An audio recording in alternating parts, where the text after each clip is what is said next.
Bueno, buenas noches a todos.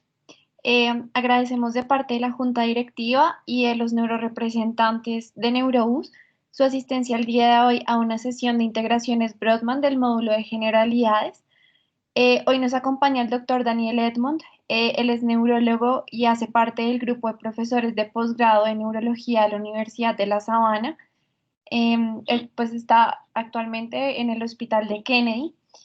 Esta noche va a darnos una charla muy interesante sobre neuroimágenes. Doctor, muchísimas gracias por aceptar la invitación y es un honor que nos acompañe y nos pueda dar esta sesión esta noche. Bueno, muchísimas gracias por la invitación a ti, eh, Valeria, a todos, la Junta Directiva de Neurobús, a los neurorepresentantes, a todas las personas que están aquí haciendo parte de esta iniciativa, que pues deseo que sea algo muy duradero y que prospere bastante. Pues por problemas de conectividad voy a cerrar en un momento la cámara y pues solamente lo vamos a hacer por audio porque no tengo en este momento muy buena señal. Pero de nuevo, muchas gracias por la asistencia de todos ustedes. Ya voy a nuevamente a conectar o a poner la presentación. Si en algún momento hay alguna pregunta o se necesita aclarar algo, no sé si tú, Valeria, o alguien de pronto me puede llamar la atención y nos tenemos un momento y podemos profundizar en algún punto, o si no, al final, pues se harán todas las preguntas en el chat. Muchísimas gracias. Claro que sí, doctor, y nuevamente muchas gracias a usted. Gracias. Mm,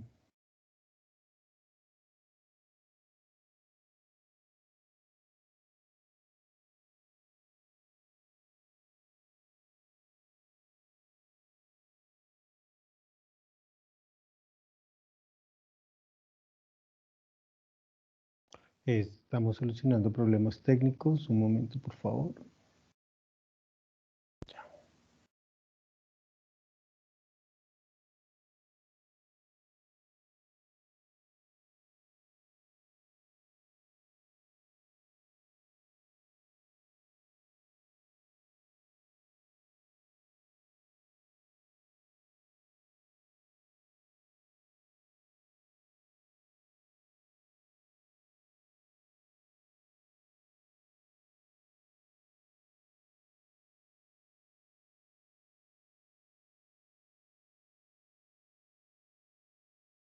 Bueno, entonces damos comienzo a la conferencia. Espero en 1 hora y 15 minutos poderles hablar lo más posible sobre este tema. ¿El audio se escucha bien? Perfecto, doctor. Bueno, listo, entonces damos comienzo a la sesión. Está dividida en dos partes, tanto la tomografía como la resonancia. Eh, por razones de tiempo tendré que ir un poco rápido y aspiro a poder cumplir al menos la totalidad de la tomografía y gran parte de la resonancia. Entonces, sí, por favor, presten mucha atención, voy a ir un poco más rápido de lo usual. Recordar un poco sobre el fundamento de cómo funciona un tomógrafo. En el centro tenemos a lo que se llama el gantry, que es a través del cual va a pasar el cuerpo de la persona. Allí existe un emisor de rayos X y una serie de detectores que van a estar rotando 360 grados para tomar pequeñas radiografías de todos los segmentos o desde todos los ángulos. Esto va a alimentar una base de datos que va a generar una reconstrucción de la imagen por medio de un software para poder obtener lo que nosotros vemos en una pantalla o impreso en un papel fotográfico. Es lo que vamos a ver. En términos de tomografía utilizamos la nomenclatura de densidades. Esto tiene que ver un poco con la física y la densidad densidad de electrones que dejan pasar con mayor o menor facilidad los rayos X, y vamos a hablar en una escala de grises, donde lo que esté de color más cercano al blanco absoluto lo vamos a llamar hiperdenso y lo que esté más negro lo vamos a llamar hipodenso. En este orden de ideas tenemos una escala que fue recreada por el creador del primer tomógrafo de uso clínico, el doctor Hounsfield, en Inglaterra en los años 70, quien estableció una escala algo arbitraria en donde estableció como el punto intermedio la densidad del agua y en números negativos cosas que tuvieran una densidad menor, siendo lo más oscuro el aire con -1000 Hounsfield. Algunos tomógrafos utilizan escalas hasta de 2000, pero convencionalmente se aceptan -1000 Hounsfield. Y lo más blanco, que sería incluso un poco más que el hueso, estructuras metálicas, más 1000 Hounsfield, siendo la parte central, de nuevo, como les mencionaba, el agua. Algunos tejidos, como ustedes ven acá, el pulmón, que es prácticamente aire casi en su totalidad, pues tiene unas densidades muy bajas, alrededor de los 500, -500 Hounsfield. El hueso está por encima de los 500 Hounsfield.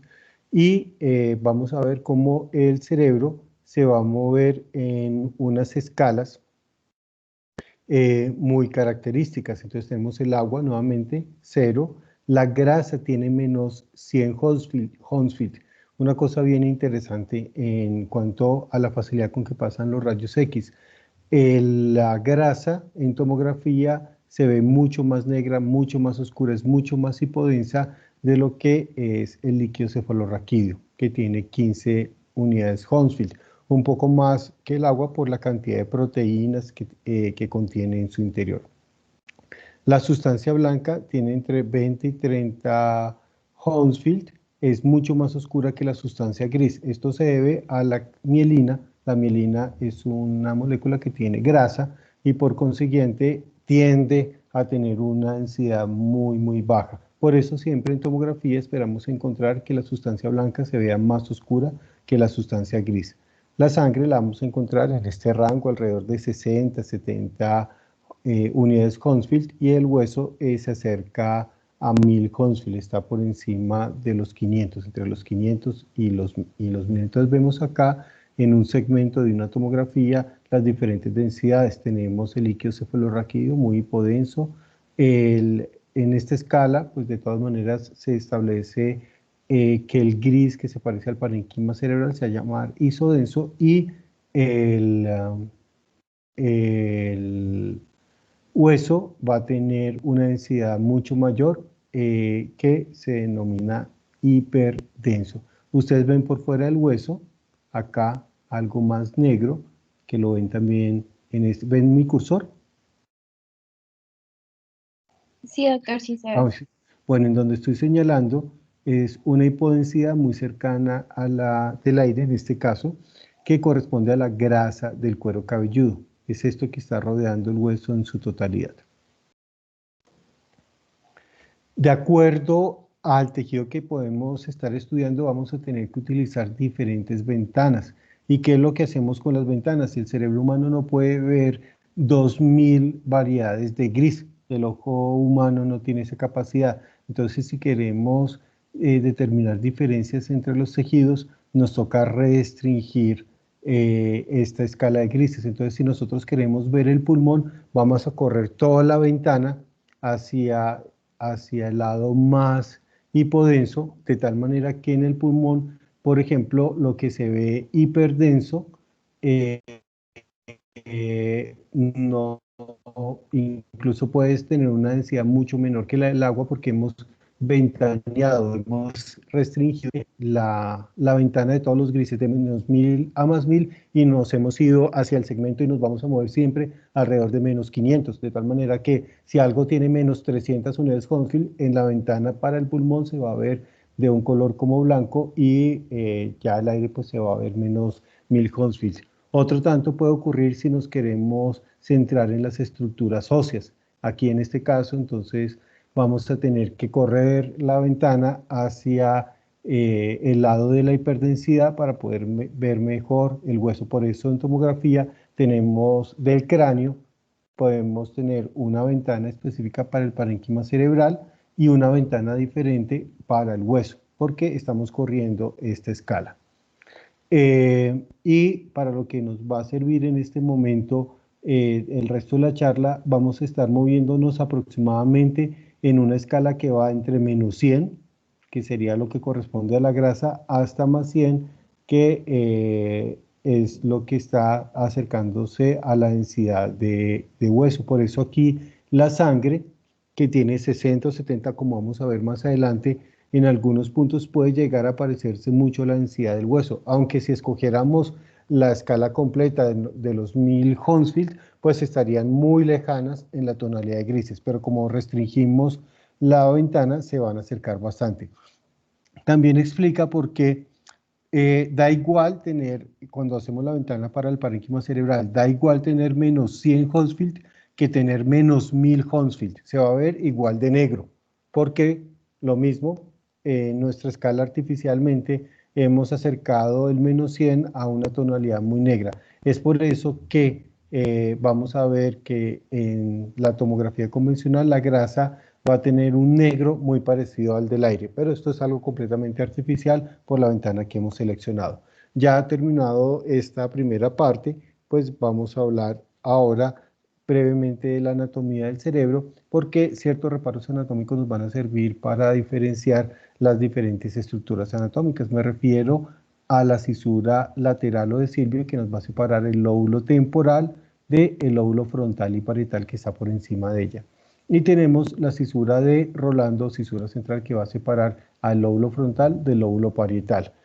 Lóbulo occipital no tiene sobre su cara lateral una cisura que separe claramente a esta estructura del lóbulo temporal y parietal. Realmente la división anatómica del lóbulo occipital se encuentra a nivel de la cisura parieto-occipital localizada sobre la línea media. Lo que hacemos es que por convención esa cisura parieto-occipital, que estaría más o menos a este nivel sobre la cara medial, la vamos a prolongar 360 grados y ahí nos da artificialmente los límites del lóbulo occipital. Por último, tenemos el lóbulo de la ínsula localizado en la profundidad de la cisura de Silvio. Como vemos aquí en este diagrama de Netter, si separamos los labios de la cisura lateral, vamos a encontrar en el fondo que hay otra estructura que contiene giros y contiene surcos, que es esa pequeña isla o la denominada lóbulo de la ínsula.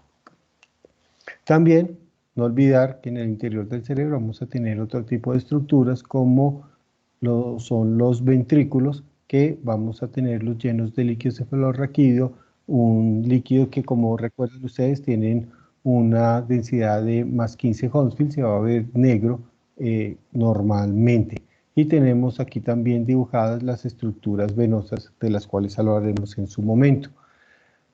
En tomografía, pues hacemos cortes de diferentes, desde diferentes ángulos. El más importante, pues obviamente, es el corte axial, por eso se llama tomografía axial computarizada, y hay unas reconstrucciones que se pueden hacer a nivel coronal y sagital, aunque estos ya son eh, eh, procesamientos que hace el software y por consiguiente son mucho más susceptibles a tener algún tipo de artificio. Entonces debemos confiar más en los cortes axiales. Vemos aquí un corte clásico que nos muestra los núcleos de la base, el tálamo, el lóbulo frontal, el lóbulo temporal, el lóbulo occipital. Y podemos tener también un corte de tipo coronal como el que estamos viendo acá, donde vemos la cisura lateral o de Silvio, es esta misma que vemos acá.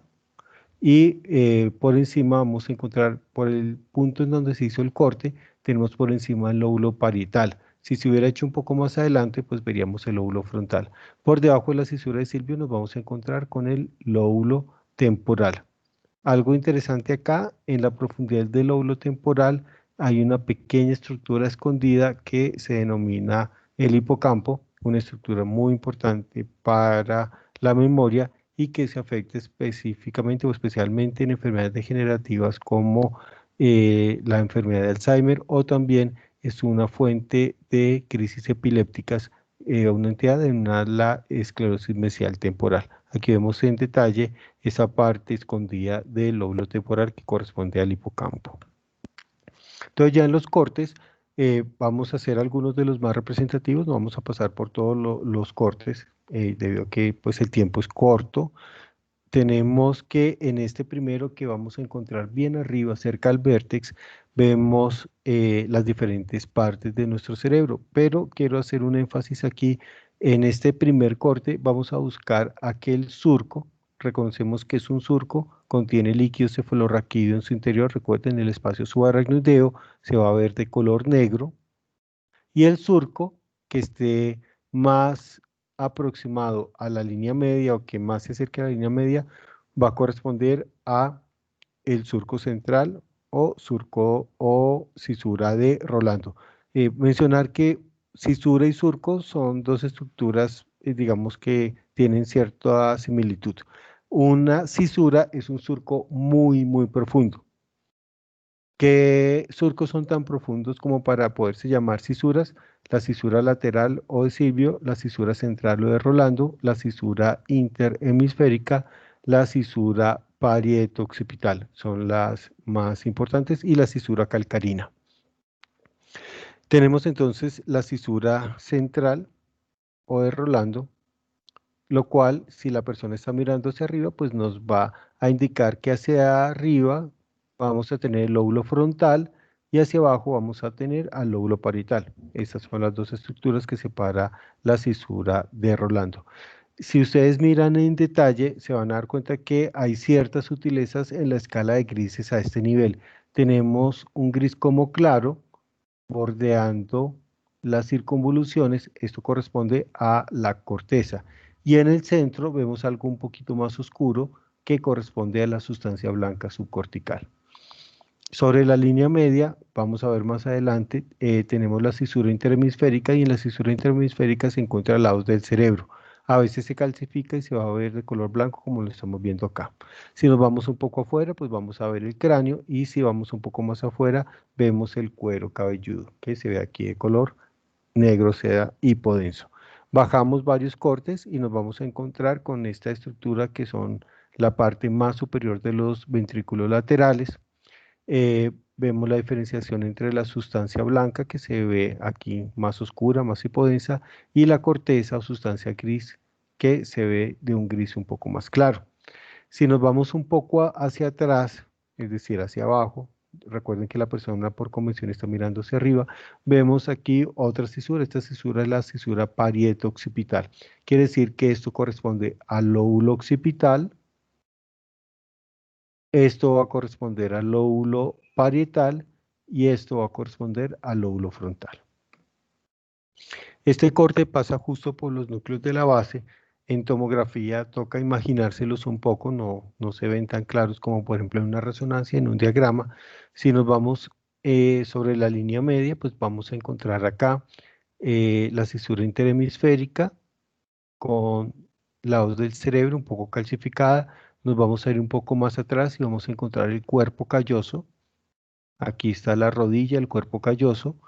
Vamos a encontrar un poco más abajo el septum pellucidum. Recuerden, es esa pared que va a separar los cuernos frontales de los dos,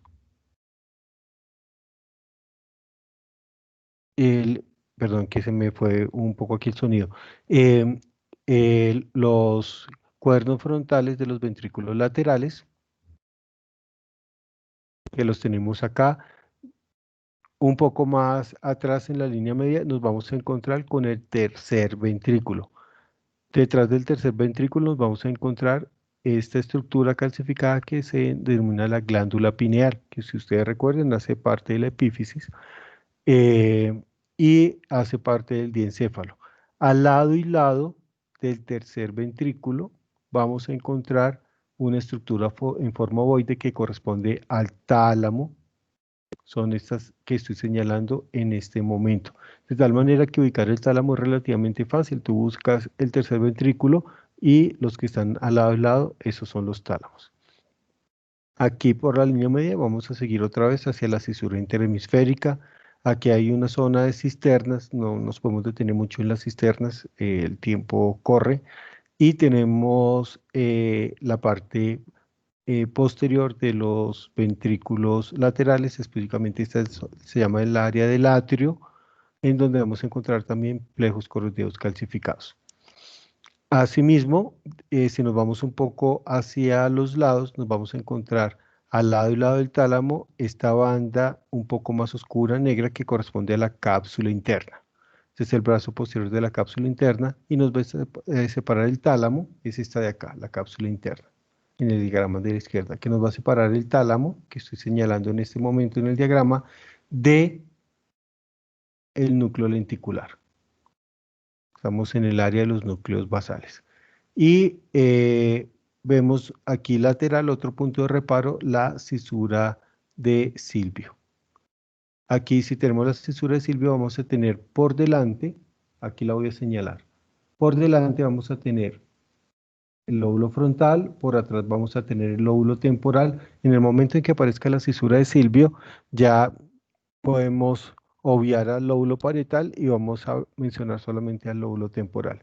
Y haciendo el piso de la cisura de Silvio, encontramos una banda cortical acá, la estoy señalando, que corresponde al lóbulo de la ínsula. Recordemos que si abríamos los labios o los opérculos de la cisura de Silvio, nos vamos a encontrar al fondo esta estructura.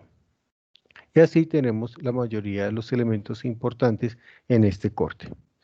Entramos en un corte donde empezamos a ver las estructuras infratentoriales. Las primeras en aparecer son el mesencéfalo y un pedacito del vermis cerebeloso, que lo vemos acá. Esto que estoy bordeando en este momento corresponde al mesencéfalo y un poco atrás tenemos el vermis cerebeloso. Tenemos lóbulo frontal por acá, adelante, lóbulo temporal a los lados y lóbulo occipital en la parte más posterior. Estamos mucho más abajo, ya desapareció el lóbulo frontal prácticamente y lo que vemos en su lugar son las órbitas y los senos paranasales frontales y esfenoidales. Tenemos la fosa media donde descansa el lóbulo temporal, todavía tenemos algo del lóbulo temporal, y aquí tenemos la fosa posterior, donde vamos a encontrar el tronco encefálico y el cerebelo. En este corte específicamente la parte de tronco encefálico que estamos viendo corresponde al puente, que es este. Entre el puente y el cerebelo vamos a tener esta estructura en forma de herradura que corresponde al cuarto ventrículo. Ya el último corte ya tiene muchos artificios que generan el hueso, esos son estas líneas radiales que vemos acá, vemos el cerebelo por acá y la parte más inferior del tronco encefálico, es decir, el bulbo raquídeo o médula oblonga. Y ya esos son los cortes. Ahora sí, terminando la parte de anatomía, vamos a hablar de las reglas básicas que nos van a ayudar a interpretar las imágenes en tomografía. Vamos a hablar de 6 reglas: hiperdensidad, simetría, líquido cefalorraquídeo, diferenciar entre lesiones intra y extraaxiales, la regla de las hipodensidades y las hernias cerebrales. Vamos uno por uno, entonces comencemos con las hiperdensidades. Y cuando hablamos de ellas, tenemos que referirnos a unas que son normales y a otras patológicas. Dentro de las primeras tenemos el hueso, obviamente es normal, calcificaciones fisiológicas, estructuras que en el adulto esperamos que se calcifiquen, que son la glándula pineal, ya la vimos, los plejos coroideos también, pliegues de dura madre como lados del cerebro, el tentorio y el ligamento petroclinideo. Los núcleos de la base son los que menos frecuentemente se calcifican, solamente en el 5% de la población. Y obviamente si tenemos un medio de contraste es intravascular, él se va a ver hiperdenso. En esta primera figura vemos una tomografía, estamos en un corte que de nuevo estamos pasando por los tálamos. Aquí tenemos los núcleos de la base, la cisura de Silvio para que ustedes se vayan ubicando y vemos que las flechas nos están señalando la glándula pineal. Ya entrados en detalles un poco por delante, estas dos más pequeñitas corresponden a la avénula, pero en términos generales vamos a hablar de que es solamente la pineal y los plejos coroideos que se encuentran en el interior de los ventrículos laterales. Tenemos en esta localización, recuerden nuevamente, tálamo, cápsula interna, calcificación de la pineal, calcificación del plejo coroideo y tenemos a nivel del núcleo lenticular, específicamente en el globo pálido, tenemos pequeñas calcificaciones, el 20%, perdónenme, el 5% de la población general, es decir, una de cada 5 personas va a tener pequeñas calcificaciones a este nivel y las vamos a considerar fisiológicas. Después vamos a ver algunos casos en los cuales vemos calcificaciones masivas que son claramente situaciones patológicas, pero hasta ahí pequeñitas son normales. Y tenemos estructuras relacionadas con la dura madre. Tenemos aquí la hoz del cerebro calcificada, que en un corte sagital vemos una gran calcificación aquí. La hoz del cerebro ocupa toda esta región. Veanla, es esta de acá en el diagrama. El borde del tentorio también se puede calcificar. Vemos acá el mesencéfalo. Vean que tiene la forma con esas orejas como de Mickey Mouse. Y aquí tenemos señalado el acueducto de Silvio. Y aquí tenemos el vermis cerebeloso. Y tenemos el ligamento petroclinoideo, que va de las apófisis clinoides a la porción petrosa del temporal. Aquí es uno de los sitios donde se va a anclar el tentorio. Y vemos acá una parte del cerebelo y del puente. Ya mencioné las que eran normales, ahora las patológicas, que las vamos a dividir en estas 4. Calcificadas, sangre, metales y dispositivos médicos. Cada una de estas va a tener ciertas características que nos van a ayudar a diferenciarlas. Principalmente entre las lesiones calcificadas y la sangre va a ser la densidad es mucho más blanca, es decir, tiene muchas más unidades Hounsfield, una calcificación que la sangre. Recuerden, estábamos por encima de 100, en realidad es por encima de 500, pero pues como restringimos la ventana, va a estar por encima de 100, se va a ver muy blanca, la sangre está en 60 o 70 unidades Hounsfield. Los metales generan unos artificios especiales y los dispositivos médicos también son bastante hiperdensos. Entonces, muchas causas de lesiones calcificadas. Cuando ustedes vean una calcificación en el cerebro puede ser un montón de cosas. Ven ustedes, algunas son fisiológicas, ya las mencionamos, otras por lesiones congénitas, por infecciones, por trastornos endocrinos o metabólicas, vasculares, neoplásicas. Vamos a ver algunos ejemplos de cada una de estas calcificaciones. Por consiguiente, pues la tomografía no siempre les va a dar el diagnóstico, les va a dar una aproximación, pero ustedes tienen que correlacionarlo, como dicen los radiólogos, con la clínica y a partir de ahí decidir qué es lo que tiene la persona. Vemos un chico que tiene un angioma con forma de vino de Oporto que usualmente se acompaña de malformaciones arteriovenosas que se calcifican. Es el denominado síndrome de Sturge-Weber, que al igual que la esclerosis tuberosa hacen parte de las facomatosis y que se relacionan, por ejemplo, con epilepsias muchas veces refractarias. Estos son angioqueratomas muy característicos que tienen las personas con esclerosis tuberosa en el dorso de la nariz y las mejillas. Recuerden que esta es una enfermedad que compromete muchas estructuras, el riñón, la piel y el cerebro. Y en el cerebro se hacen pequeños amartomas o malformaciones del tejido que se calcifican y algunas muy característicamente se van a encontrar subependimarias, es decir, justo en la pared de los ventrículos laterales. Pero ven ustedes qué característica tienen, que son muy blancas porque están calcificadas.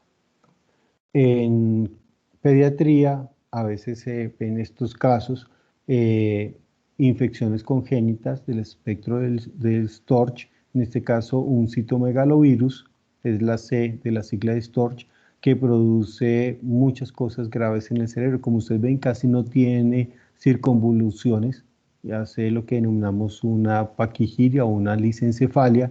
Los ventrículos están muy dilatados y periventriculares vemos muchas calcificaciones. Obviamente son bebés que tienen trastornos del desarrollo psicomotor gravísimos, muy severos.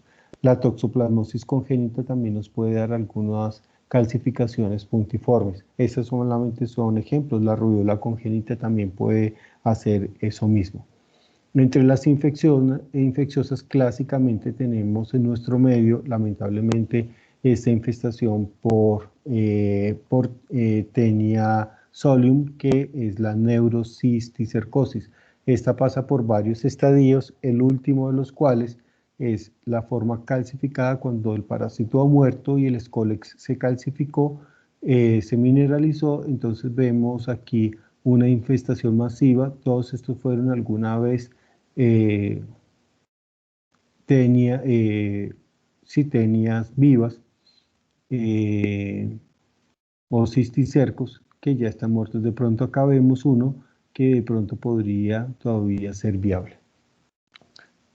Cuando es incluso infestaciones peores que estas, se pueden mencionar como un signo de cielo estrellado. Mucho más raro, esto es raro verlo, pero se lo traigo aquí para contarles que puede suceder tuberculomas calcificados. Son muy, muy raros, afortunadamente. Tenemos causas metabólicas. Las alteraciones a nivel del metabolismo del calcio suelen producir depósitos a nivel del cerebelo y los núcleos de la base. Entonces tenemos un hipoparatiroidismo, tenemos unas calcificaciones masivas de los núcleos de la base, y también lo tenemos en el pseudo y en el hiperparatiroidismo. Generalmente estas personas van a consultar por trastornos del movimiento como la corea o alteraciones cognitivas, demencias. Existe una enfermedad congénita que se llama la calcificación cerebral familiar primaria o enfermedad de Farr, donde también vamos a ver fuertes calcificaciones a nivel de estas estructuras.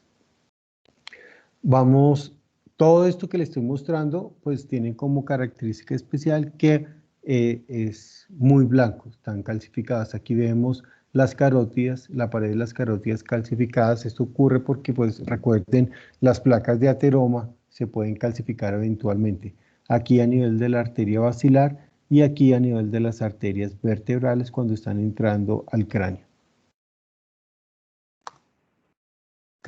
Aquí tenemos una estructura redondeada justo en la línea media que corresponde a un aneurisma de la comunicante anterior, y una de sus paredes se ha llegado a calcificar.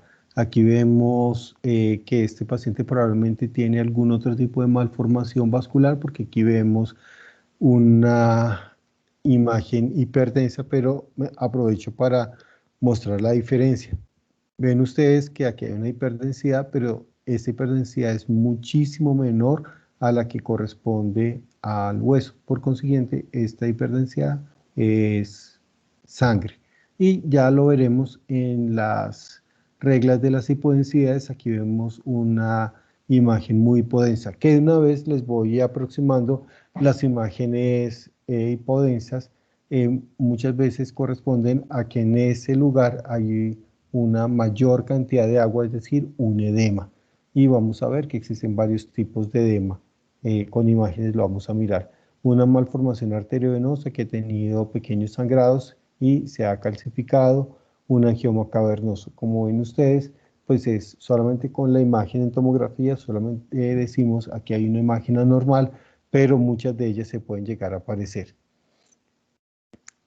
Una malformación arteriovenosa calcificada nuevamente, que cuando se colocó el medio de contraste se vio uno de los vasos de drenaje supremamente dilatado. Recuerden que aquí hay una unión entre arteriolas y vénulas que no pasa por capilares y hay flujos muy altos, por eso es que se pueden romper. Algunas neoplasias que se pueden calcificar, un meningioma, los oligodendrogliomas y los oligoastrocitomas son de las neoplasias que más se calcifican. Vemos una estructura o una imagen de una lesión grande y en su interior tenemos calcificaciones. Ya les hablé del calcio, suficiente. Ahora hablemos un poco sobre la sangre. Esta imagen es muy característica, ustedes la van a ver muchas veces. Es una imagen hiperdensa, tiene unos bordes bastante irregulares. Esta hiperdensidad es mucho menor a la hiperdensidad del cráneo y corresponde a sangre con un sangrado relativamente reciente, fresco. Alrededor vemos un poco de hipodensidad, esto corresponde a edema que a veces rodea estos sangrados, es un edema vasogénico, después hablaremos de él. Si nos vamos al otro lado por espejo, más o menos este es el lugar que sangró, que si ustedes recuerdan, nuevamente tenemos tercer ventrículo, línea media, tenemos aquí el tálamo, al lado del tálamo la cápsula interna y después de la No cápsula sé, interna. creo que estábamos entrando ahí, Doc. O, ¿No se está bueno, no viendo? sé. A mí no me sale. Mm, yo sí lo estoy viendo. No sé si alguien más tiene problemas o no lo está viendo. No, yo Yo también lo veo muy bien. Sí, el a curso se veces ve. la conectividad es, a veces de pronto va a aparecer en un momento. Perdón, se voy un poco rápido. Entonces, sobre esta zona vemos que está los núcleos de la base. Esta es la imagen muy característica de una hemorragia hipertensiva. Esta es la localización más frecuente de este tipo de situaciones. Y es así porque las arterias lenticuloestriadas son muy delgadas y tienden a romperse con facilidad en las crisis hipertensivas. El comportamiento de la sangre va a ser muy variable a lo largo del tiempo. En la fase aguda lo vamos a ver hiperdenso, como ustedes se dan cuenta, esta hiperdensidad es menor que nuevamente la del calcio, lo cual nos va a ayudar a diferenciarlo. Tiene esa forma irregular. Todos estos componentes, como este punto negro en el centro, tienen su importancia porque pueden predecir una expansión del hematoma, pero no es el momento pues de mencionarlo. Pero sí tiene esa forma irregular, alrededor tenemos algo de edema vasogénico. Con el tiempo, esta sangre se va desvaneciendo, al cabo de 2 semanas, pues ya va perdiendo bastante de su brillo y al cabo de 2 meses queda como un pequeño halo. Lo vemos en el diagrama de la izquierda, cómo empieza la sangre hiperdensa, se hace isodensa al cabo de 1 o 2 semanas y posteriormente una hipodensidad que se puede acercar a la líquidos cefalorraquídeos y eso convierte en un área de malasia, como vemos acá. Este es un paciente con un trauma craneoencefálico severo, una lesión axonal difusa en donde hubo muchos microsangrados y al cabo del tiempo quedaron las cicatrices malásicas, una pérdida de tejido y se llenó de líquido cefalorraquídeo. Podemos medir en un computador el volumen de una hemorragia. Para eso utilizamos esta fórmula A por B por C y la dividimos por 2. Escogemos el corte en donde se vea más grande la hemorragia, ahí establecemos su mayor diámetro, eso sería A, el transversal a ese mayor diámetro sería B y la altura de la lesión sería C. Y así podemos obtener el volumen. Hemorragias hipertensivas por encima de 30 centímetros cúbicos tienen peor pronóstico que las que tienen un tamaño menor. Aquí, para mencionarles, localizaciones del sangrado ya no intraparenquimatoso, sino a nivel del espacio subaracnoideo. Recuerden, los surcos y las cisuras contienen líquido cefalorraquídeo en su interior, porque por ahí está el espacio subaracnoideo. Lo vemos acá. Si nos vamos al otro lado, vemos aquí una línea blanca.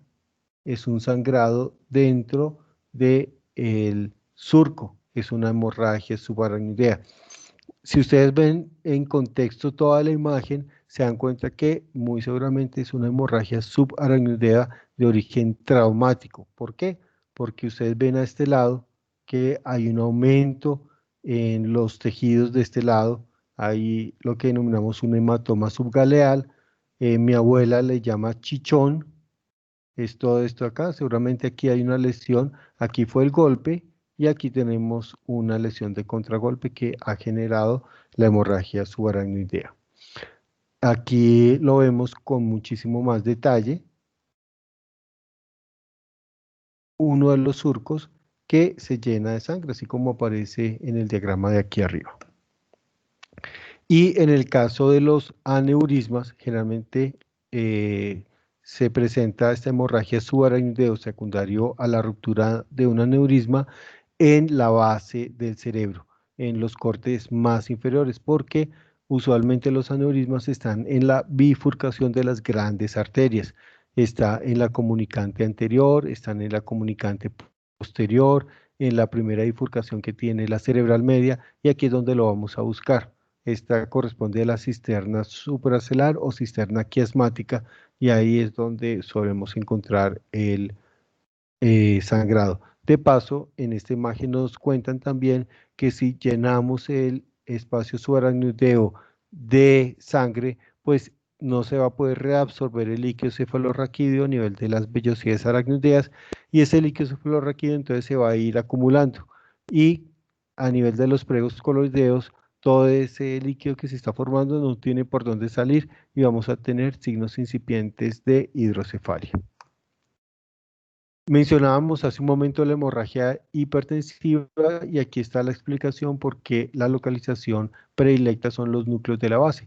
Las arterias lenticuloestriadas salen a 90 grados, son delgadas, aquí se forman flujos turbulentos y por esas fuerzas de fricción que genera la hipertensión, pues finalmente pueden romperse. Y aquí sobre el punto 6 especialmente es donde vamos a encontrar más frecuentemente las hemorragias subaracnoideas. Y en segundo lugar, las que están en el número 4, sobre el tálamo, porque las tálamo perforantes les pasa otro tanto. Podemos encontrarlas también a nivel del cerebelo, podemos encontrarlas también a nivel del tronco encefálico, en el puente, por las mismas razones. Ya más raro que una hemorragia hipertensiva sea lobar. Cuando tenemos una hemorragia en este nivel, además de la hipertensión arterial, existen muchas otras causas que debemos tener en cuenta. Por ejemplo, hemofilia, discrasias sanguíneas, uso de anticoagulantes, tumores que sangran, trombosis de senos venosos, malformaciones arteriovenosas. En personas mayores, la angiopatía amiloide, es decir, la lista es extensa. Aquí vemos una gran hemorragia que nació en los núcleos de la base, pero que pues excedió sus límites y se ha venido extendiendo a las estructuras vecinas. Prácticamente borró el lóbulo de la ínsula y ya va por el lóbulo temporal. Vean que también hay unos signos indirectos que nos están diciendo esto es algo expansivo, es algo que ha crecido recientemente porque el ventrículo lateral de este lado se encuentra colapsado. Aquí vemos una hemorragia a nivel del tálamo que drenó hacia el espacio intraventricular. Aquí vemos sangre a nivel de los cuernos frontales y a nivel del atrio. Una hemorragia localizada en el puente, una hemorragia cerebelosa. Estas cerebelosas también pueden ser tanto por hipertensión como por metástasis que sangran o malformaciones arteriovenosas. Vean, aquí tenemos una hemorragia por un tumor, una hemorragia lobar por un tumor. Aquí vemos una hemorragia por una fístula dural, una hemorragia por una malformación arteriovenosa, otra por un infarto venoso. De nuevo, la tomografía no nos va a hablar específicamente de la etiología, nos restringe las posibilidades, pero si ustedes ven, estas tres imágenes son muy parecidas entre sí, de tal forma que podrían ser cualquier cosa. Tenemos que recurrir a otros métodos como una resonancia magnética o una angiografía para tratar de saber exactamente cuál es la etiología. Incluso un tumor que sangra se puede ver igual. La trombosis de senos venosos, pues la podemos reconocer, me vuelvo, porque hacen infartos venosos por la hipertensión del sistema venoso, o a veces vemos hiperdensidades en su recorrido. Ese es el recorrido del seno transverso. Aquí tenemos la tórcula, aquí tenemos el seno recto. Aquí un diagrama donde nos muestran los diferentes senos venosos hasta su salida por la yugular. Aunque la tomografía es muy insensible, es muy raro ver una trombosis de senos venosos en una tomografía de cráneo simple. Muchas veces tenemos que recurrir a la angiografía para poder hacerlo. En una tomografía contrastada, esta tomografía ven en los espacios subaracnoideos donde debería verse hipodenso, pues vemos estructuras vasculares que también van por ese espacio subaracnoideo llenos de medio de contraste. Entonces vemos aquí como en este seno venoso la región central no deja pasar el medio de contraste, se ve más oscura, más hipodensa, y como tiene la forma de una delta mayúscula griega, se llama el signo del delta vacío. Aquí vemos otro delta vacío, pero esta vez en una reconstrucción coronal que pasa por el seno transverso. Vemos al lado izquierdo el medio de contraste perfecto y al lado derecho vemos la trombosis. Infartos venosos, a veces unos pequeños, otros son catastróficos. Y pasamos a la sangre de origen traumático. El hematoma epidural que se forma porque la arteria meningia media que vemos en una calota, el labrado que le hace la meningia media aquí al cráneo, y ven ustedes la relación estrecha que hay entre esta arteria y la estructura ósea, o sea que si hay una fractura del cráneo es fácil que se rasgue una de las ramas de la meningia media y genere un hematoma. Este hematoma tiene una forma biconvexa, algunos lo llaman en forma de sol naciente, porque la dura madre está anclada a las suturas, no deja que crezca mucho y adquiere esta forma. Lo vemos acá como una hiperdensidad muy pegada al hueso, y de paso sabemos que aquí hubo un trauma porque de nuevo vemos un pequeño hematoma subgaleal ahí cercano.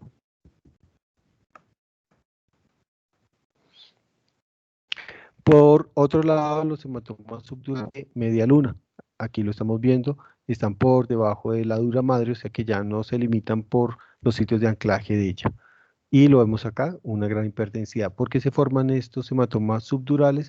La ruptura de pequeñas venas puente, que son venas que van desde la superficie del cerebro hasta los senos venosos y tienen que recorrer este camino. Si hay un movimiento muy brusco del cráneo y se rompen en personas jóvenes o en personas mayores que tienen mucha atrofia, a veces con traumas menores, va a haber un sangrado a este nivel. Y recuerden que la sangre con el tiempo va cambiando su densidad. Ven ustedes en C, ya estamos con una semiluna completamente negra, nos está hablando de un hematoma subdural que seguramente lleva mucho tiempo, puede llevar 2, 3 semanas. Ven cómo desplaza la línea media de una manera muy importante, pero al que más le tenemos miedo porque puede ser un motivo de error diagnóstico es el hematoma isodenso, que tiene la misma coloración de gris que el parénquima cerebral. Entonces aquí aparece como un asterisco, lo estoy señalando, los bordes de ese hematoma subdural. No se puede que no se reconozca a simple vista, pero si ustedes saben que hay algo que está desplazando la línea media, vea que los ventrículos todos están hacia el hemisferio de la línea media. Si ustedes no ven algo evidente que las esté desviando, siempre piensen que un hematoma subdural subagudo, y tenemos las contusiones hemorrágicas que se presentan porque el cerebro se choca accidentes o las irregularidades que tiene la base del cráneo. Por eso suele concentrarse en la parte más inferior, donde, o sea, que choca contra el techo de la órbita, y los polos temporales porque se choca contra el peñasco del temporal. Y vemos aquí los lugares característicos en los cuales se presentan estas hemorragias, que en una tomografía la vemos así como múltiples lesiones hiperdensas, irregulares, muy sobre la base del cráneo. Aquí vemos otra complicación que ocurre en el trauma craneoencefálico, que es la lesión axonal difusa. Pues no vemos el daño de los axones, pero sí indirectamente podemos saber que se rompieron porque las vénulas que acompañan a los axones también se rompen y hacen pequeños microsangrados. Tenemos ahora los metales. Los metales tienen una característica muy especial, es que producen unas imágenes radiales muy particulares. Aquí vemos una persona que tiene una herida por proyectil de arma de fuego, vamos a irnos no tengo el detalle, que penetró por la región occipital izquierda y se fue como hacia la región parietal derecha. Aquí vemos como todo el recorrido y el proyectil se alojó en este sitio y genera toda esta distorsión tan característica. Aquí lo vemos, ¿se acuerdan la ventana ósea? Entonces aquí tenemos una ventana ósea y aquí una ventana para parénquima cerebral. Un paciente con un clip de un aneurisma por una hemorragia subaracnoidea y vemos cómo ese clip genera una imagen radial en todas las direcciones. Es muy fácil reconocer una estructura metálica. Y algunos dispositivos como un catéter de derivación se ve radiopaco en una radiografía y se ve muy hiperdenso en una tomografía. Y vemos acá, siempre en este punto me preguntan por la válvula de Hakim. Entonces esta es la válvula de Hakim, así se vería en la radiografía y en la tomografía se ve como este pequeño abultamiento aquí sobre este lugar. Ahí vemos un dispositivo. Ya terminamos la regla de las hiperdensidades, es la más larga de todas. Ahora nos vamos a la regla 2 de la simetría. Esperamos que siempre el hemisferio izquierdo sea completo. Aquí se rompió esa ley de la simetría por un hematoma isodenso, que es el que tenemos aquí a la izquierda. Y se ve diferente este lado. Tenemos la regla número 3. Vamos a hacerle el recorrido al líquido cefalorraquídeo, que ustedes recuerdan bien, se producen los plejos coroideos localizados a nivel de los ventrículos. Tenemos los ventrículos laterales, el tercer ventrículo, el acueducto de Silvio, el cuarto ventrículo. Después sale por los agujeros de Luschka y Magendie y va a escapar hacia el espacio subaracnoideo, pasa por las diversas cisternas, una parte se baja hasta la médula espinal y llega hasta la cisterna lumbar donde hacemos la punción lumbar, otra va hacia arriba y termina en las granulaciones aracnoideas donde se reabsorbe y pasa al sistema venoso. Entonces, si tenemos una persona con una dilatación de los ventrículos, pues podemos estar hablando de algún tipo de hidrocefalia. Vemos aquí una persona joven, el tercer ventrículo muy delgado, también los cuernos frontales otro tanto. Aquí vemos la parte posterior del mesencéfalo con sus cisternas. Aquí tenemos la cisterna de los tubérculos cuadrigéminos, o también llamada cisterna de la lámina colicular, y a los lados la cisterna ambiens. El espacio subaracnoideo de la cisura de Silvio también se ve al lado del lado muy pequeñito. Aquí vemos una persona en donde todas estas estructuras se han dilatado, los surcos y los ventrículos. Esto ocurre en personas mayores por una pérdida del volumen. Es bien sabido que todos los días perdemos neuronas y a partir de los 60 años esa pérdida diaria de neuronas empieza a verse en las tomografías. Y entre mayor sea la persona, pues más grado de atrofia. Aquí vemos también los cuernos temporales bastante dilatados, la cisura de Silvio, otro tanto. Si queremos determinar si hay o no un grado de hidrocefalia, podemos utilizar el índice de Evans. Valores por encima de 0,3 se consideran anormales. ¿Cómo se establece? Se hace una medición del diámetro mayor de los ventrículos laterales, una medición del diámetro mayor del cráneo, se hace una relación entre ambas y esta relación debe ser inferior a 0,3. Por ejemplo, en este caso fueron 0,4, ya estamos hablando de una dilatación de los ventrículos cuando tenemos algunas dudas. Tenemos la parte del espacio subaracnoideo. Entonces vemos acá los surcos un tanto dilatados, también lo vemos en personas mayores. Cuando tenemos algún grado de edema cerebral y empiezan los giros o circunvoluciones a aumentar su volumen, a edematizarse, como vemos en la parte de arriba, entonces va a colapsar el espacio subaracnoideo. Entonces un signo indirecto de que hay un edema es que desaparecen los surcos. También tenemos que tener en cuenta esto.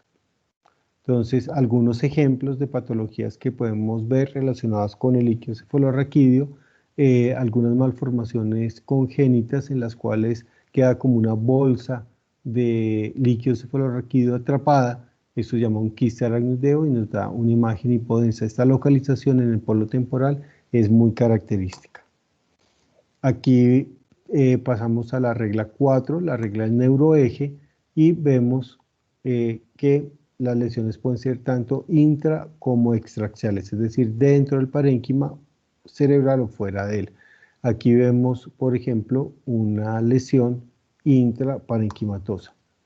Lo estamos viendo acá a la izquierda, una imagen isodensa rodeada de una hipodensidad, que es un edema vasogénico, pero todo está dentro del cerebro.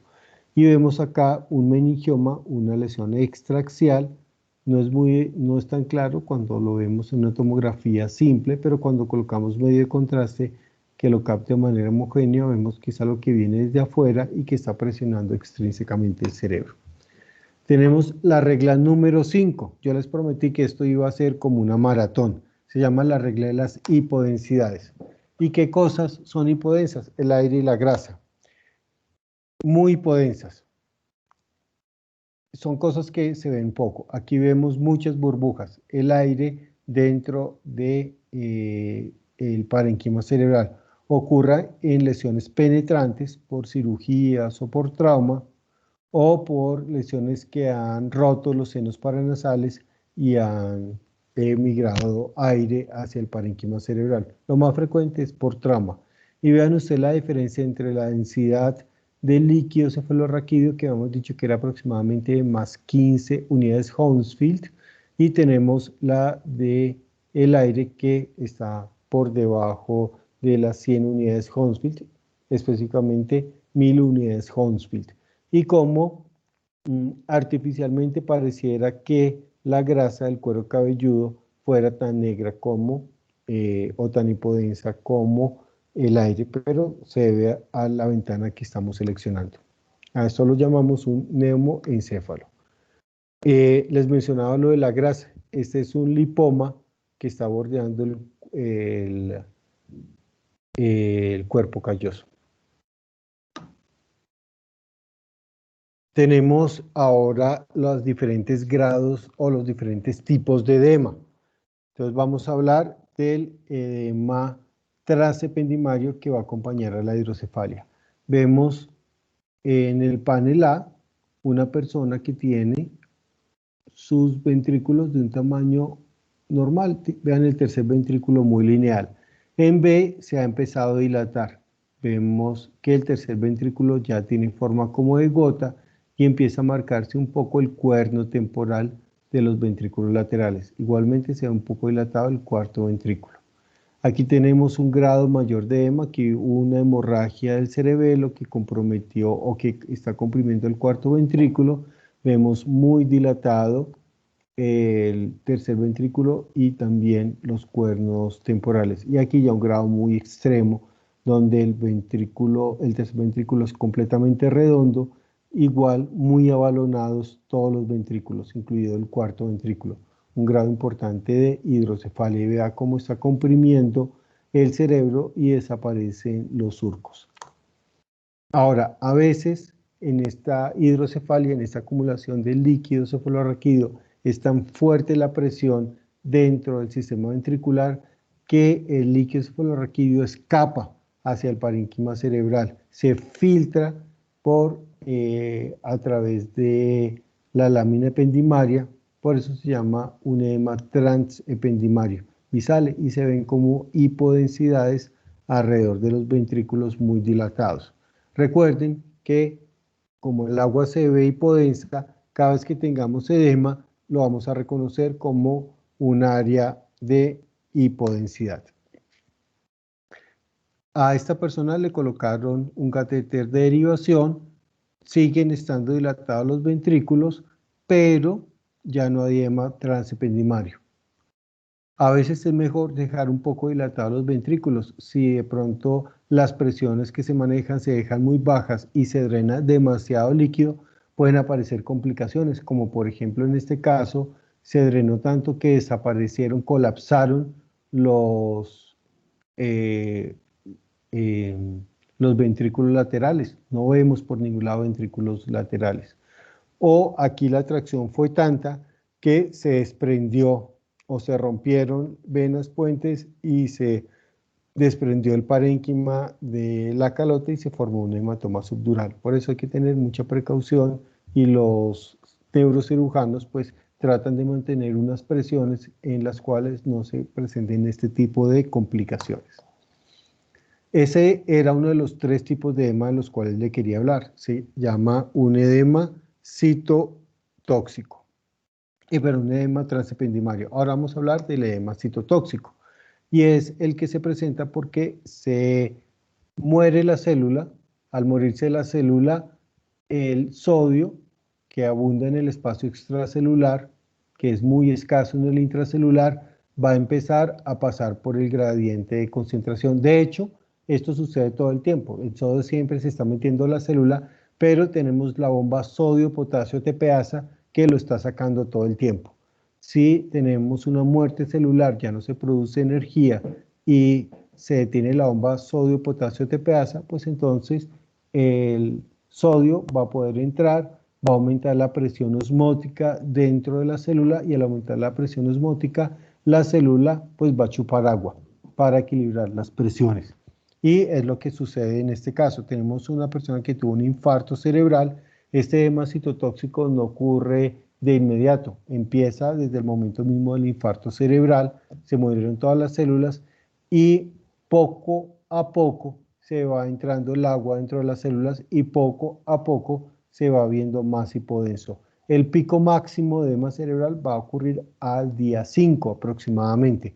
Por eso una persona con un infarto cerebral puede llegar relativamente mal, pero deteriorarse muchísimo en los días subsiguientes si el edema va progresando. Y a medida que esto va sucediendo, entonces va a ser más visible en tomografía. Cuando hacemos una tomografía en un infarto cerebral que lleva poco tiempo, como en este caso, no hay suficiente edema citotóxico para poderlo ver. Entonces nos perdemos esta parte. Toca esperar por eso unas horas y repetir la tomografía tiempo después para poder ver el infarto. Por otro lado, ya lo miraremos, puede ser importante ver una tomografía normal para poder hacer un proceso de trombólisis. Recordar que los infartos tienen una forma característica porque dependen del territorio vascular afectado. La arteria cerebral media va a irrigar la cara lateral de los ventrículos, la cerebral anterior, la parte medial del lóbulo frontal y parietal, y la arteria cerebral posterior, la región occipital y la región medial del lóbulo temporal. Si ustedes tienen en cuenta esto, pues entienden estos mapas o estos diagramas donde en púrpura van a ser las lesiones que corresponden a la cerebral media, en gris la cerebral anterior y en un color como amarillo dorado la arteria cerebral posterior. Entonces vemos aquí un gran infarto de la arteria cerebral media. Ya aquí llevamos seguramente varios días porque la hipodensidad es bastante marcada, es un infarto perfectamente establecido. Y esto desde el segmento inicial de la cerebral media, toda la cerebral media se comprometió. A veces no tenemos infartos del origen de la porción que llamamos M1 de la cerebral media, sino de uno de sus extremos distales. Tenemos M1, M2, M3, M4. Aquí, por ejemplo, tenemos un infarto de la parte más distal, lo que denominamos un M4. Un ejemplo de una lesión de la arteria cerebral anterior que va a generar una hipodensidad sobre el lóbulo frontal en su cara medial. Y aquí tenemos uno de la cerebral posterior que nos va a generar un infarto a nivel del lóbulo occipital. Como les mencionaba hace un momento, el edema citotóxico que estamos viendo en los infartos va aumentando gradualmente y puede que en la primera tomografía no se vea nada, sea una tomografía completamente normal. De hecho, en un síndrome neurovascular agudo la principal indicación de hacer una tomografía de inmediato no es tanto ver el infarto, porque puede que no lo veamos, sino es para excluir una hemorragia y poder proceder a una trombolisis. Vemos cómo esta persona tiene una sutil hipodensidad sobre la parte izquierda, las estoy señalando.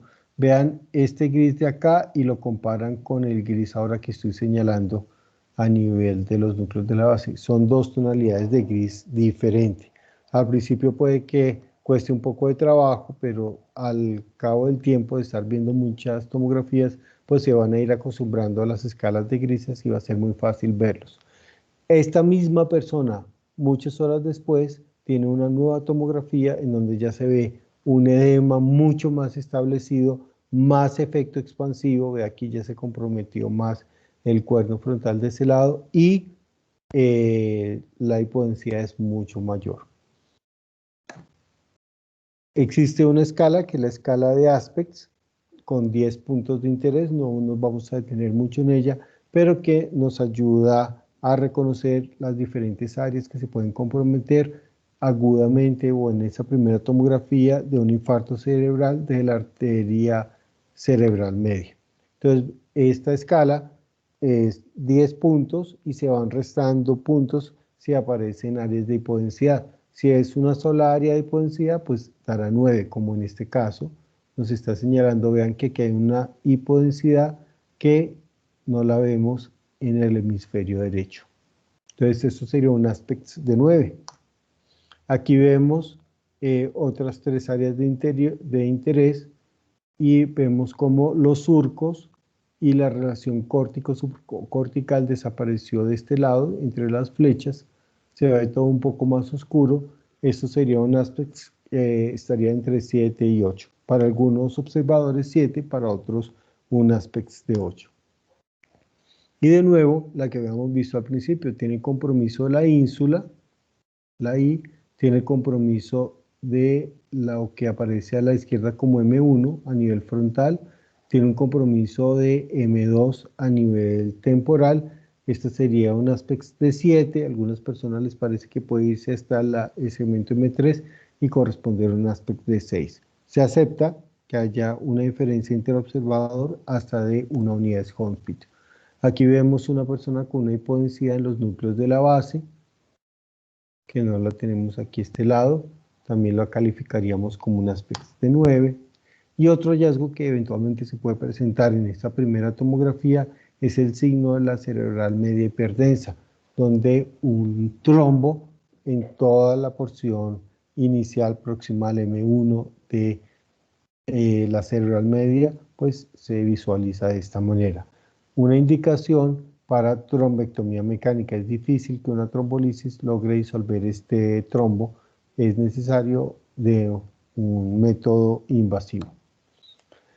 Estos infartos pueden tener un comportamiento con el tiempo de transformación hemorrágica. ¿Cuándo ocurre esto? Cuando en el territorio infartado le llega sangre por otro lado, ya sea por colaterales o porque se desalojó el trombo y volvió a entrar sangre, pero ya en ese momento el tejido está muerto, entonces la sangre pues inunda. Vemos acá como un veteado, estos se llaman petequias, es una transformación hemorrágica petequial, un hematoma muy pequeñito, y aquí vemos en el intermedio y a la derecha hematomas muy grandes, transformaciones hemorrágicas con grandes hematomas. Afortunadamente esas transformaciones hemorrágicas no suelen generar complicaciones, solamente en el 0.6% de los casos van a generar deterioro clínico. En la mayoría van a verse en la tomografía, pero no deterioran al paciente. Con la trombolisis y con la anticoagulación, la probabilidad pues aumenta hasta un 6%. Además de la enfermedad de los grandes vasos, podemos tener lesiones de pequeños vasos. Aquí vemos infartos del núcleo lenticular, aquí un infarto de la cápsula interna y aquí de las ramas más distales, más pequeñas de la cerebral media, que son pequeñas arteriolas. Recuerden que la cerebral media está en la periferia y va emitiendo sus ramas hasta las profundidades, es decir, las más pequeñas son las periventriculares. Enfermedades como la hipertensión arterial o la diabetes mellitus pueden generar una remodelación de las arteriolas y producir pequeños microinfartos que pueden confluir y verse como esta lesión de la sustancia blanca. Aquí vemos infartos antiguos, lo reconocemos porque pues el tejido a su alrededor, los espacios de líquido cefalorraquídeo a su alrededor se van a dilatar, se pierde volumen y los ventrículos que son elásticos crecen. Aquí vemos un área de dilatación compensadora porque se perdió volumen cortical. Otro tanto estamos viendo aquí este lado. En otras oportunidades, la lesión no es de un territorio vascular definido, sino que son lesiones muy difusas. Esto ocurre, por ejemplo, en pacientes que son reanimados. Aquí vemos ejemplos de encefalopatía anóxico-isquémica, en donde en este caso se ven los hemisferios cerebrales completamente negros. El cerebelo se ve más blanco, el cerebelo soporta mejor la hipoxia. Esto es un signo ominoso, nos está hablando de que este paciente probablemente va a evolucionar hacia una muerte encefálica o hacia un estado vegetativo persistente. Aquí vemos una complicación de una encefalopatía anóxico-isquémica que son infartos de los núcleos de la base. Recuerden que los núcleos de la base son irrigados por arterias muy delgadas que son las lenticuloestriadas. Tenemos ya dos tipos de edema mencionados, el edema citotóxico y el edema intersticial o transependimario. Ahora vamos al edema vasogénico. ¿Qué ocurre cuando se pierde la barrera hematoencefálica? Esto ocurre principalmente en las lesiones neoplásicas, porque estos vasos que van formándose para soportar el crecimiento del tumor, lo hacen porque el tumor induce factores de crecimiento vascular, pero estos vasos sanguíneos son fenestrados, no tienen verdaderas uniones estrechas, no es una verdadera barrera hematoencefálica y se filtra el plasma. También ocurre en abscesos, porque los mediadores químicos van a generar las interleucinas, etcétera, etcétera, van a abrir la barrera hematoencefálica para que puedan pasar los macrófagos, los neutrófilos y todas las células de defensa. Pero pues adicionalmente a que pasan las células también se filtra el plasma.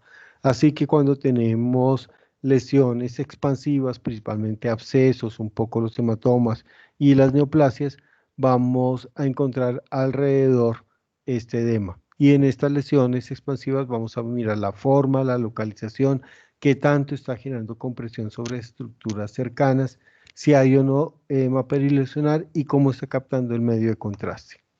Entonces, en el caso de las infecciones, aquí vemos en el panel A lo que podríamos ver como una hipodensidad. Esta hipodensidad de los edemas vasogénicos tienen forma como de dedos porque ese plasma que se va filtrando pasa entre los axones y por eso tiene forma de guante o de dedo. Estas son tomografías de cráneo simple. Aquí vemos a la derecha ya hay algo un poco más definido, que hay como algo redondeado. Si ponemos medio de contraste, nos damos cuenta que como mágicamente aparece esta imagen y esta, que corresponde a la pared de la cápsula que está envolviendo el absceso. En este lugar, en esta pared, es donde está teniendo lugar la batalla. Aquí la barrera hematoencefálica está abierta y se están filtrando las células inflamatorias para defenderse. Se describe en los abscesos entonces una triple imagen. Un centro, cuando utilizamos el medio de contraste, un centro hipodenso, la captación del medio de contraste, que es una hiperdensidad, y el edema vasogénico, que ustedes ven, tiene forma como digitiforme, como que se extiende en forma de dedos a su alrededor, una triple imagen. Lo mismo estamos viendo acá. Estos son abscesos bacterianos. Aquí nos muestra que tiene una ventriculitis también. El ventrículo en su interior también tomó el medio de contraste alrededor, parecido a como hicieron los abscesos. Aquí tenemos otro ejemplo de abscesos bacterianos, la triple imagen. Tenemos de paso un edema subfalcino, se está pasando una parte del cerebro por debajo del lado del cerebro hacia el otro lado, estaba desviando la línea media. Vemos dos imágenes y alrededor el edema vasogénico en forma de dedos.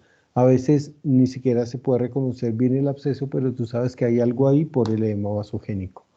En la toxoplasmosis también tenemos una captación periférica del medio de contraste, aunque la pared es muchísimo más delgada y a veces se pliega sobre sí misma, dando a lo que da lugar a la diana excéntrica. No se ve bien acá, pero quizás cuando veamos resonancias lo veamos más claramente. Los núcleos de la base y la unión córtico-subcortical son lugares preferidos para la toxoplasmosis, pero pues pensamos en ese diagnóstico por el contexto, no por la imagen. Esto podría perfectamente corresponder a un absceso bacteriano, pero si estamos hablando de un paciente con VIH, pues nuestra primera posibilidad es una toxoplasmosis cerebral. Aquí vemos ejemplos de otras infecciones, una neurocisticercosis. Aquí si el parásito estaba vivo, vemos una imagen quística con el escólex en su interior. Aquí ya está muriendo y al morir pues se liberan todas estas sustancias que están dentro del quiste y generan una reacción inflamatoria que se representa como un edema a su alrededor. Tenemos las neoplasias, prometo que ya casi termino esta parte, el tiempo vuela. Tenemos unas neoplasias benignas y otras malignas. Aquí vemos entre más edema vasogénico y más desplazamiento de la línea media, más probablemente estamos frente a algo maligno. Aquí vemos una imagen isodensa, que es un meningioma que parte de la hoz del cerebro, desplaza y comprime el ventrículo lateral de ese lado, específicamente el atrio, vea como la calcificación del pleocoroideo se fue un poco hacia adelante y hacia afuera, pero casi no tiene alrededor. Aquí un meningioma del ala mayor del esfenoides y aquí otro meningioma de nuevamente la hoz del cerebro que creció aquí en la cisura interhemisférica. De paso, mirar como hemos dicho anteriormente, los meningiomas con frecuencia se calcifican y aquí lo vemos calcificado.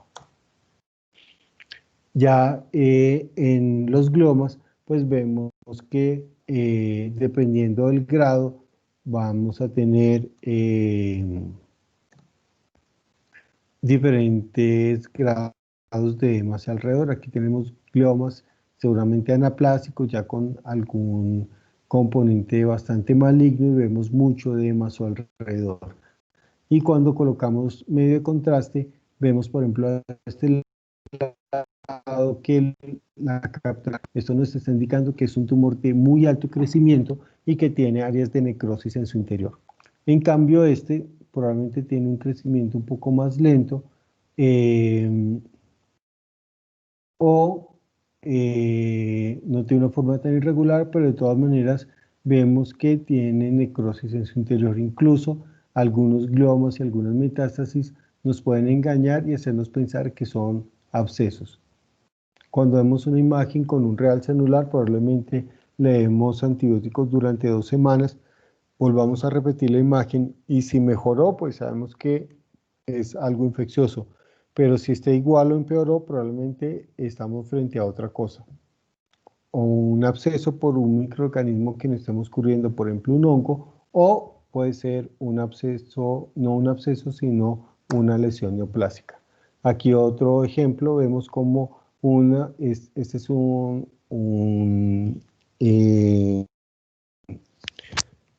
glioma multicéntrico donde vemos una de las lesiones captó solamente la periferia y otro lo captó en una forma homogénea. Y el padre de todos los tumores cerebrales, el glioblastoma multiforme, es muy maligno, muy invasivo. Aquí está atravesando la línea media, tiene mucho edema a su alrededor. Las metástasis se ven como lesiones múltiples, pueden captar de manera anular o de manera homogénea o nodular el medio de contraste. Aquí lo estamos viendo. Y ya para terminar esta parte, las hernias cerebrales, y creo que por el día de hoy solamente les alcancé a hablar de tomografía, me tienen que volver a invitar para que les hable de resonancia magnética cerebral. El cerebro está compartimentalizado porque la obra madre tiene unos pliegues. Los más importantes son la hoz del cerebro, que nos va a separar el hemisferio izquierdo del derecho, y el tentorio, que nos va a separar lo que es supratentorial de lo que es infratentorial. Cuando una lesión en alguno de estos compartimientos aumenta su presión, pues el tejido cerebral se va a tratar de ir hacia las otras zonas. Entonces podemos, por consiguiente, una lesión, en este caso, por ejemplo, un hematoma, está empujando el cerebro puede irse por debajo del lado del cerebro hasta el lado contrario, una hernia subfalcina, o tratar de atravesar lados del cerebro y el uncus del hipocampo presionar el tronco encefálico. También puede haber un descenso de todo el diencéfalo, eso se llaman hernias centrales, o la amígdala cerebelosa irse hacia el canal medular. Aquí tenemos un ejemplo de hernias subfalcinas donde vean que los ventrículos todo se fue hacia el lado izquierdo. Acuérdense, el hematoma isodenso, en este caso son hematomas isodensos, ese ya lo habíamos visto, y se dan cuenta ustedes cómo todo el cerebro se desplazó hacia el lado contrario. En la hernia del uncus del hipocampo, es lo que llamamos el uncus del hipocampo, está muy cerca al tronco encefálico, al mesencéfalo. ¿Qué lo separa? Las cisternas perimesencefálicas. Si perdemos esas cisternas y vemos una hipodensidad continua desde el uncus del hipocampo hasta el tronco encefálico, pues esto nos está indicando muy posiblemente que esto está ocurriendo. Entonces vemos acá el tronco encefálico, aquí en el centro lo estoy delimitando, muy comprimido. ¿Qué es lo que sucedió? Un hematoma subdural, aquí lo estamos viendo. Generó mucha presión y está comprimiendo de este lado.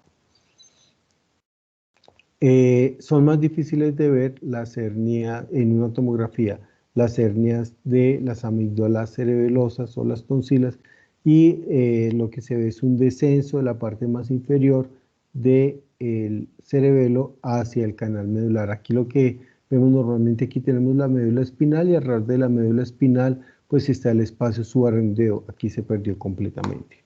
Y con esto termino esta parte de tomografía. Realmente es una presentación muy larga, me demoré mucho más tiempo del que estaba pensando, y pues la hora es tarde. Yo creo que podríamos, y los invito a tener una segunda sesión de imágenes, y más bien pasamos a un tiempo de preguntas. Doctor, muchísimas gracias por la charla. Estuvo excelente, súper interesante. Y sí, por favor, para cuando tenga un espacio, cuadrar la segunda sesión para hablar propiamente de resonancia. Estoy dispuesto en el momento en que me quieran invitar. No sé si alguien quedó con alguna pregunta, dudas, incluso les puedo compartir a través de Valeria, les puedo enviar la presentación para que ustedes las tengan y las puedan revisar. Incluso Muchísimas. tienen pies de página para que puedan pues interpretarlas mejor. Perfecto, doctor, muchas gracias. No sé si alguien tiene alguna pregunta, si quiere levantar la mano o escribir en el chat. O ya se durmieron todos, ya es posible, la hora no es fácil. No, no, pero creo que no hay pregunta. Doctor, la verdad, muchísimas gracias. En serio, un placer tenerlo con nosotros y poder crear este espacio para revisar este tema de neuroimágenes que pues es esencial para todos. La verdad, esperamos por parte de Neurobus que pues todos lo hayan aprovechado muchísimo, pues como les digo, es un tema bastante importante y que siempre pues en algún momento es muy bueno recordarlo. Entonces, pues sí, pues si alguno tiene... De pronto quedó en silencio. Bueno, No sé si me estaban escuchando, creo que se quitó el Ya, ya, sonido. ya. Bueno, Dale. estaba diciendo que pues reiterar que en serio estamos muy agradecidos, doctor, por este espacio y pues nada, resaltar que pues las puertas de Neurobus están abiertas, doctor, para que nos pueda acompañar en alguna otra charla. Sería buenísimo. bueno, cuando me quieran invitar. Mi única recomendación para este tema específico es que, al igual que muchas otras disciplinas en donde dependemos de la adquisición de habilidades visuales para reconocer patrones, solamente hay una forma en que se puede hacer y es mirando muchas imágenes. Se lo digo a todos los que en algún momento rotaron por Kennedy y pues tuvimos una charla parecida presencial. eh, la primera vez que uno mira un electrocardiograma, todo esto es súper enredado, pero si ustedes miran muchos electrocardiogramas, van apareciendo patrones cada vez más fáciles de reconocer para su cerebro y al final, pues con un vistazo ya ustedes saben si es normal, anormal y qué está pasando. Pasa con la radiografía de tórax, igual pasa con la tomografía. De pronto muchos de estos conceptos están como se escaparon, como que fue muy rápido, mucha información, como que de pronto piensen que no captaron tantas cosas, pero si ustedes se toman el trabajo de mirar y mirar y mirar y mirar muchas tomografías, esto se les va a facilitar muchísimo y ya va a ser una cosa muy automática.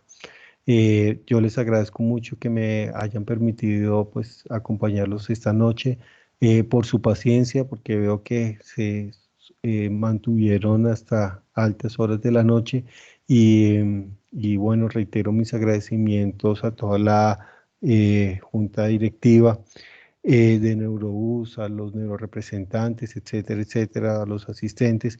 Y pues cuando ustedes me quieran convocar, con muchísimo gusto, disfrutaré mucho de estar con ustedes. Es un poco difícil cuando no puedo interactuar y que solamente yo hablo, pero pues seguramente después se irán generando otros espacios como un poquito más interactivos. Pero muchísimas gracias por la invitación.